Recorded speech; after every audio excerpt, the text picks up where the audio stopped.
World കപ്പിലെ തന്നെ ഏറ്റവും മികച്ച പോരാട്ടത്തിനാണ് നമ്മൾ കാത്തിരിക്കുന്നത്.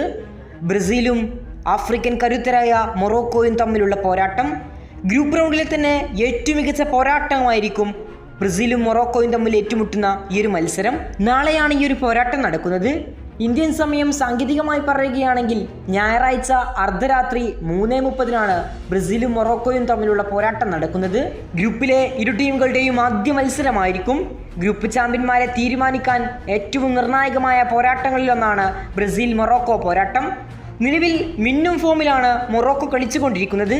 അതേസമയം പുതിയ പരിശീലകനായ കാർലോ ആഞ്ചലോട്ടിക്ക് കീഴിൽ പ്ലാനുകൾ മാറ്റിയും അടവുകൾ പയറ്റിയും ബ്രസീൽ ഏറ്റവും മികച്ച 11നെയും കൊണ്ട് തന്നെയായിരിക്കും മൊറോക്കോക്കെതിരെ കളിക്കാനിറങ്ങുക. മൊറോക്കോക്കെതിരെ ബ്രസീലിൻ്റെ സ്റ്റാർട്ടിംഗ് ലൈനപ്പ് എങ്ങനെയായിരിക്കും?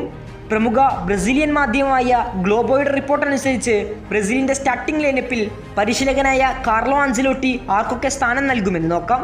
മൊറോക്കോക്കെതിരെ ബ്രസീലിൻ്റെ ഗോൾ കീപ്പറായിക്കൊണ്ട് അലിസൺ ബക്കറിനെ തന്നെയായിരിക്കും കോച്ച് കാർലോ ആഞ്ചലോട്ടി നിയമിക്കുക.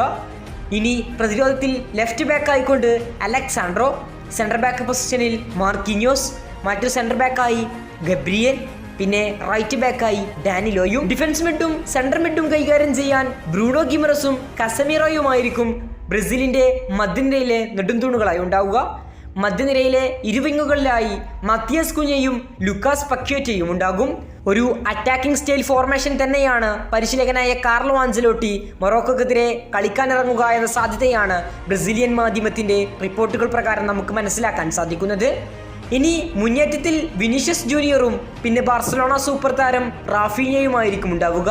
ബ്രസീൽ സൂപ്പർ താരമായ നെയ്മർ ജൂനിയർ സ്റ്റാർട്ടിംഗ് ലൈനപ്പിൽ സ്ഥാനം പിടിക്കാൻ സാധ്യതയില്ല. നിങ്ങളുടെ ഒപ്പീനിയൻ പ്രകാരം ആദ്യ മത്സരത്തിൽ മൊറോക്കോയാണോ ബ്രസീലാണോ വിജയിക്കുക?